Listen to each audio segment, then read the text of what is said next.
নমস্কার বন্ধুরা, সকলকে স্বাগত। প্রতিদিনের মতো আজ আমি চলে এলাম। আজ আমি কি পদ রান্না করব অবশ্যই দেখতে থাকুন।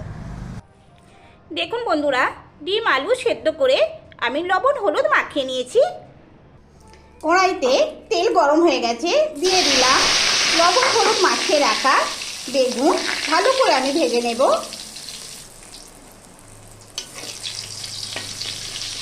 এক দিকটা ভাজা হয়ে গেছে, আমি অপর দিকটা ভেজে নিচ্ছি।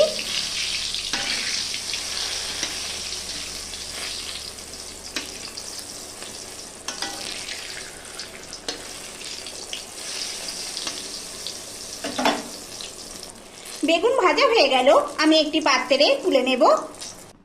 এরপর আমি গরম তেলে দিয়ে দিচ্ছি ডিম। আমি ভালো করে ভেজে নেব।